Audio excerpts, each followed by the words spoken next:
Magical money park.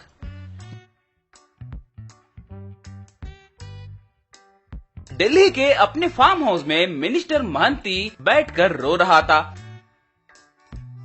उसका साला गंगाराम वहाँ पर आया। क्या जीजा जी, आप क्यों रो रहे हो? आम तौर पर आप लोगों को रुलाते हो ना, वैसे आप क्यों रो रहे हो? ओहो, मुझे लगता है कि लाफिंग थेरेपी के जैसे ये भी कोई क्राइंग थेरेपी है शायद। सही है ना? सही है ना? मैंने सुना है कि लाफिंग थेरेपी से हमारा स्वास्थ्य अच्छा रहेगा, मगर इस क्राइंग थेरेपी का क्या फायदा है जीजा जी? आप तो फायदे के बिना कोई भी काम नहीं करते हैं ना। ऐसे वो सवाल पे सवाल पूछते रहने पर महंती रोना बंद करके गंगाराम को दे मारा।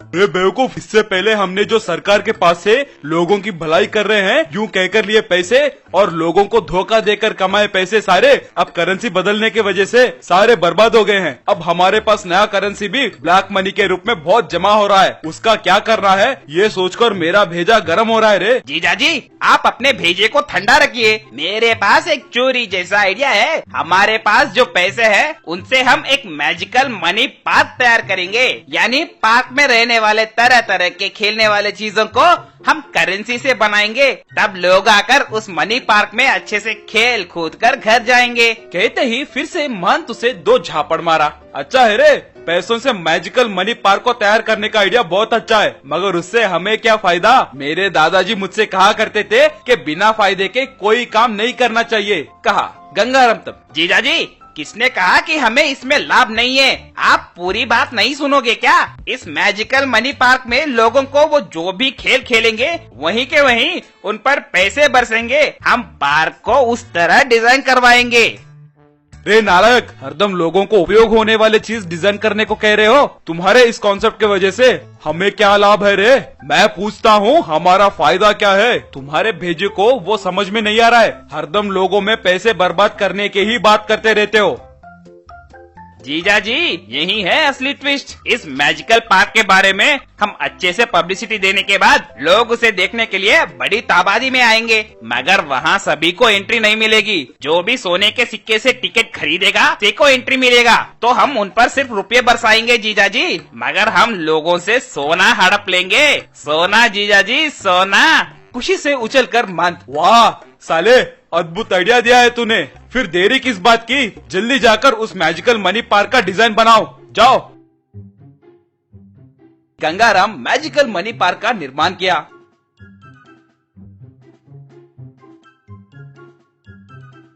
उसके ओपनिंग के लिए आए जीजा महंती से गंगाराम, जीजा जी पहले आपके हाथों से बोनी कीजिए, सोने के सिक्के से टिकट खरीदिए। महंती उसे पास बुलाकर, ये क्या रे, मुझे भी टिकट खरीदना पड़ेगा क्या? मैं मिनिस्टर हूँ रे, हमें सब कुछ फ्री में मिलना चाहिए, हम टिकट क्यों खरीदे? यहीं पर एक और ट्विस्ट है जीजा जी। एक मिनिस्टर खुद सोने के सिक्के से टिकट खरीदे तो वो मामूली खबर नहीं बनेगी, वो एक सनसनी खबर बनेगी जीजा जी। लोग दौड़ते हुए आएंगे।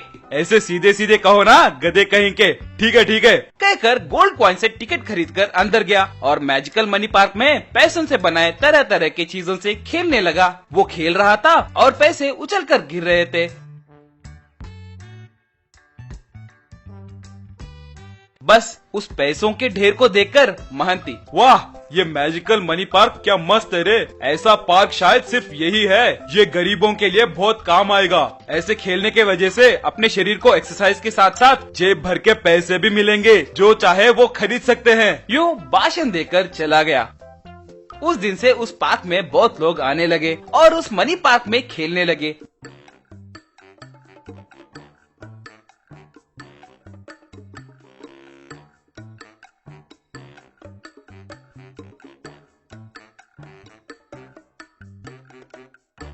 मगर अचानक से उस पार्क में हर दिन कोई न कोई एक खेलने वाला चीज गायब हो जा रहा था। एक दिन मैनेजर भागते हुए आकर गंगाराम से, सर हमारे मैजिकल मनी पार्क में आज एक झूला गायब हो गया सर। ऐसे हर दिन एक चीज गायब हो जा रहा है सर। सारे दरवाजे बंद हैं और कोई भी किसी चीज को बाहर ले जाए जैसा नहीं लग रहा है, मगर वो सब गायब हो जा रहे हैं साहब। वो कैसे गायब हो जाएंगे रे गधे कहीं के? इतना बड़ा झूला कैसे गायब हो जाएगा? हवा में उड़ गया क्या? हम में से ही कोई चोर है, जाओ जाकर निगरानी रखो। मैनेजर तब वहाँ काम करने वालों को लाइन में खड़ा करवाया और उन्हें देखकर गंगाराम, रे सच सच बोलो, हर दिन एक खेलने वाला चीज गायब हो जा रही है। कौन चोरी कर रहा है? वो कितने कीमती है पता है क्या? 1-1 करोड़ रुपए का है। वो सारे चीज असली नोट से बनाए हुए हैं। सर सच में यहाँ काम करने वालों को नहीं पता सर, हमें कुछ नहीं पता सर। रे तुम ऐसे नहीं बताओगे रे। मैनेजर तुरंत डिटेक्टिव ब्योमकेश को बुलाओ और वो चोर कौन है पता करेगा। उसके कहने पर डिटेक्टिव ब्योमकेश को बुलाए। डिटेक्टिव जी, इस मैजिकल मनी पार्क के सारे खेलने वाले चीज असली नोटों से बनाए हुए हैं। एक एक चीज बहुत कीमती है। कोई चोर उन्हें गायब कर रहा है। वो कैसे गायब हो रहा है पता भी नहीं चल रहा है। आप ही उसे किसी भी तरह पकड़ना होगा। तभी ब्योमकेश उससे भी बड़े एक शीशे में हर चीज की जांच करने लगा और एक जगह रुककर जमीन पर एक छेद को दिखाते हुए, इधर खोदिए, आपका चोर मिल जाएगा। बस गंगाराम, बाप रे, चोर कहीं के, यानी एक सुरंग बनाकर हमारे वस्तुएं चुरा रहे हो। यहाँ खोदिए कहकर वहाँ खुदवाया तो तभी उस सुरंग में से एक बड़ा सा चूहा बाहर आया। उसका सारा शरीर पैसों से भरा हुआ था। देखिए, यही वो चूहा है जो आपके मैजिकल मनी पार्क में पैसों से बनाई चीजों को खा रही है। ऐसे खाने के वजह से ही वो खुद भी एक करेंसी में बदल गई है। क्या इसी चूहे ने हमारे चीजों को गायब कर दिया? अगर ये बात मेरे जीजा को पता चला तो मुझे मार डालेंगे, मेरी चमड़ी उजेड़ देंगे। इस चूहे को पकड़कर इसे एक चूहेदानी में डालिए, इस पे मनी रैट नाम का बोर्ड लगाइए। अगर इसको किसी ने छुआ तो किस्मत चुंबक की तरह आपके साथ चिपक जाएगी, पैसों की बरसात होगी। ऐसे लिखिए। अपने पूरे पैसे वसूल होने तक इसे मत छोड़िए।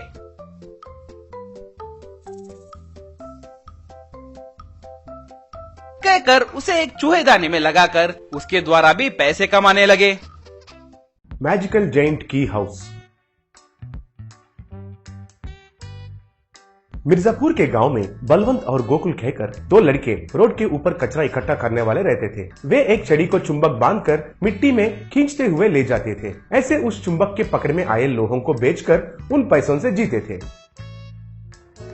एक दिन बलवंत, गोकुल, आज हमें मिले पुराने लोहों के टुकड़ों को बेचने के बाद आए पैसों से तुमको मैं पार्टी देता हूँ। तुम सोच भी नहीं सकते हो कि पार्टी कैसे होगी, एकदम सुपर रहता है। क्या सोच रहे हो? बिरयानी पार्टी देता हूँ। चलो जल्दी लोहे के टुकड़ों को इकट्ठा करके उनको बेचकर तालाब के पास जाकर नहा के फ्रेश हो जाएंगे और अच्छा कपड़े पहनकर रेस्टोरेंट में जाकर बैठकर बिरयानी खाएंगे, बैठकर। अरे क्या स्पेशल है ये पार्टी? किस लिए? आज मेरा जन्मदिन है यार, इसलिए मस्त पार्टी मनाएंगे।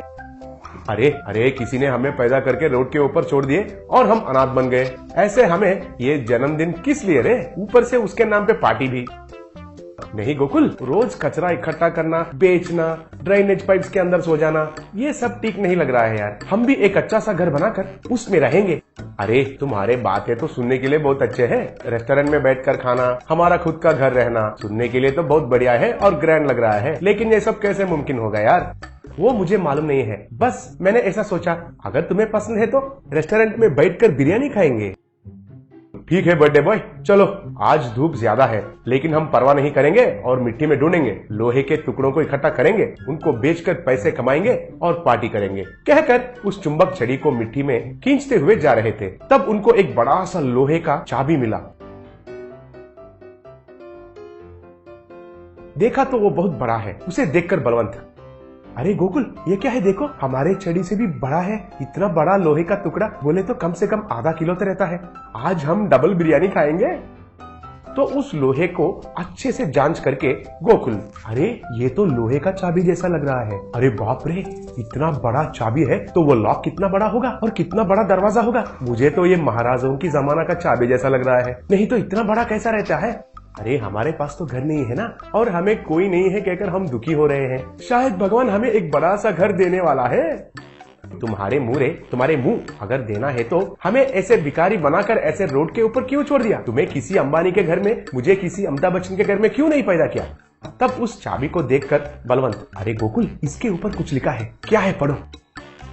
मुझे इतना पढ़ना आता है तो ये कचरे का काम क्यों करता हूँ? एक काम करते हैं, किसी से पूछते हैं इस पर क्या लिखा है। वो पढ़ने वाला पढ़कर सुनाएगा ना। अरे एक मिनट रुको, अगर इस चाबी किसी गुप्त निधि का है तो वो पढ़ने वाला हमसे भी पहला जाकर उसे ले लेगा ना। हाँ ये तो है। किसी स्कूल बच्चे को रोककर पूछते हैं, वो बच्चा तो हमको धोखा नहीं दे सकता है ना, ऐसे वाले से पूछते हैं। इतने में उधर से एक स्कूल बैग लगाकर स्कूल जा रहा मोटू दिखाई दिया। गोकुल उसे रोक कर, अरे इधर आओ, तुम इंग्लिश मीडियम में है ना?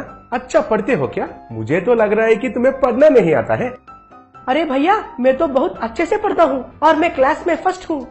ओहो, ऐसा है क्या? अगर तुम क्लास में फर्स्ट आए तो इसके ऊपर इंग्लिश में कुछ लिखा है, वो पढ़ के बताओ। अरे भैया, ये इंग्लिश नहीं है, हिंदी है। ढूंढो ढूंढो ढूंढो, पूरा जंगल ढूंढो, जंगल के बीच में आकर 7 फीट में रहने वाला उस नैऋति को ढूंढो, बहुत सारे संपत्ति मिलेगी, कहकर लिखा हुआ है इसके ऊपर। भैया क्या भैया, ये कोई मजाक है क्या? हाँ हाँ हाँ, ये तो मजाक है, मजाक है। जाओ जाओ, स्कूल जाओ, फिर से फर्स्ट रैंक आना है, जाओ जाओ। अरे बल्लू, उस छोटे को 20 रुपए दे दो, आइसक्रीम खाएगा, कहकर उनको 20 रुपए दिया।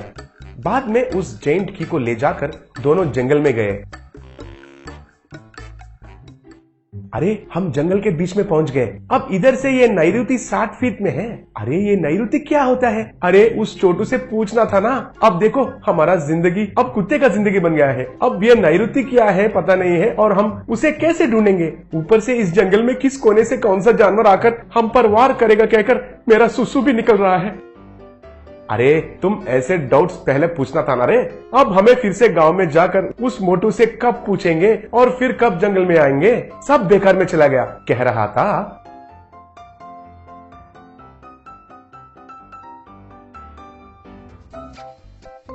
इतने में पेड़ के पीछे से मोटू आकर, अरे तुम दोनों फिक्र मत करो, नैऋति बोले तो दक्षिण और उत्तर के रहने वाला बीच को नैऋति कहते हैं। ये देखो, इधर से 7 फीट जाना चाहिए। अरे वाह, तुम तो सुपर हो, लेकिन तुम इधर कैसे आए?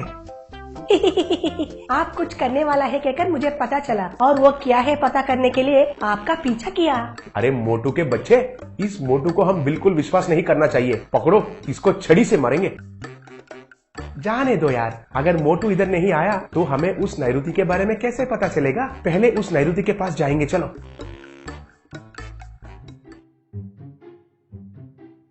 वे ऐसे जा रहे थे तो दूर में एक बड़ा सा लॉक दिखाई दिया। उसे देखकर बलवंत, अरे गोकुल, घर है, लॉक जैसा घर। हमारे मुश्किल दूर हो गए हैं, हम अब इस घर में रह सकते हैं। अरे पहले तो उस जेंट की लगाकर उस लॉक को तो खोलो, अगर उसमें सोना मिला तो मुझे भी हिस्सा देना पड़ेगा। हाँ हाँ, देंगे रे देंगे, तुम इतना जोर से चिल्लाओ मत, कहकर उस बड़ा सा चाबी से उस मैजिकल जेंट की हाउस को खोले। तब उसमें से एक बड़ा सा भूत आई।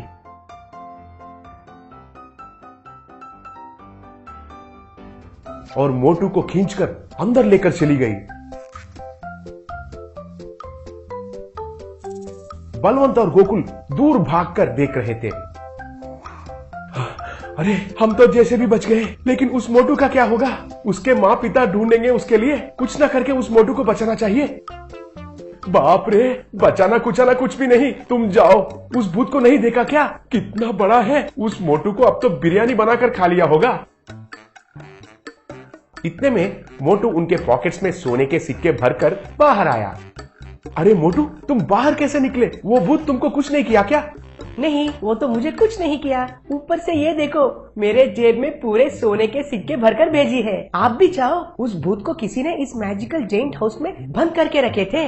इतने सालों के बाद उनको हमारे वजह से ही मुक्ति मिला है, इसलिए मुझे बहुत ढेर सारा सोना दिया।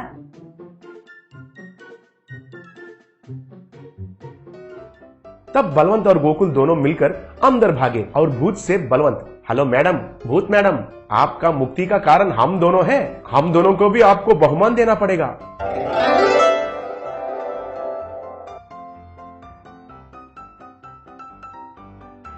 तब भूत आकर उन दोनों को बहुत सारे सोने के सिक्के दिया। बाद में उनको बेचकर एक छोटा सा मकान खरीदकर बिरयानी खाते हुए बलवंत और गोकुल खुशी से जीने लगे।